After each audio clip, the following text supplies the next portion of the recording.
Abu Dharr radiyallahu anhu, we've learnt a bit about him. Abu Dharr radiyallahu anhu was one of the earliest people to embrace Islam. He sacrificed so much, he changed so much. Abu Dharr radiyallahu anhu was actually of the opinion that it was haram and unlawful to own more wealth and more possessions than one's daily needs. He, as a matter of principle and faith, he actually believed, and that was his interpretation of verses of the Quran, that it's unlawful and impermissible, it's haram to own and to possess more than one's daily needs. And that's why he would scold the Sahaba radiyallahu anhum. And he was fearless. He would reprimand Uthman ibn Affan radiyallahu anhu.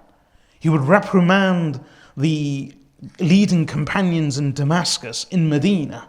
He went from Medina to Damascus. From Damascus, they sent him back to Medina. Ultimately, Uthman ibn Affan radiyallahu anhu had to remove him from Medina and send him away to Rabda, at a distance away from Medina.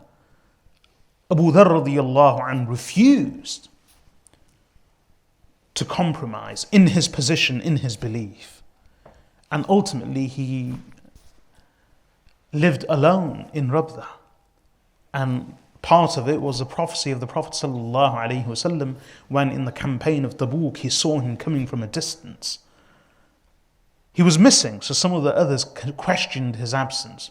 Prophet sallallahu alaihi wasallam cautioned them, and then eventually they saw him coming from a distance. Prophet sallallahu alaihi wasallam said something to the effect that, may Allah have mercy on Abu Dharr. He walks alone, he shall die alone. And indeed, that's what happened. Uthman radiyallahu anhu sent him away. He lived alone in Rabda with his wife. No one there with him. But he did not compromise on his position. His belief was that it was haram to own more wealth and to possess anything more than one's daily needs. And in that belief, he would speak to the Sahaba radiyallahu anhum.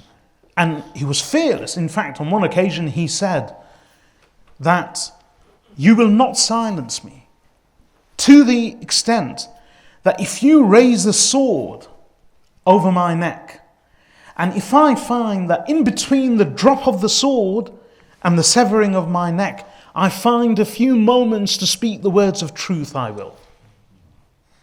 That was Abu Dharr radiyallahu anhu. So who can doubt the sincerity, the passion, the sacrifice, and the level of deeds of someone of the caliber of Abu Dharr radiyallahu anhu? And yet he once went to the Prophet sallallahu alaihi wasallam. Imam Ahmad ibn Hanbal and Imam Abu Dawud relate this hadith. He went to the Prophet sallallahu alaihi wasallam and he said, Ya Rasulullah, there is a man who wishes to be with some people, but he's unable to perform the deeds that they perform. Prophet sallallahu alaihi wasallam knew that Abu Dharr radiyallahu anhu is referring to himself and the Prophet sallallahu alaihi wasallam and his noble companions. So he said, Ya Rasulullah, there is a man who wishes to be with certain people, but who is unable to do their deeds or perform their deeds. Prophet sallallahu alaihi wasallam understood, and he said to him, Ya Aba Dharr, anta ma'a man ahbabt. That, O Abu Dharr, you are with those whom you love. So Abu Dharr radiyallahu anhu said, that I love the Messenger of Allah.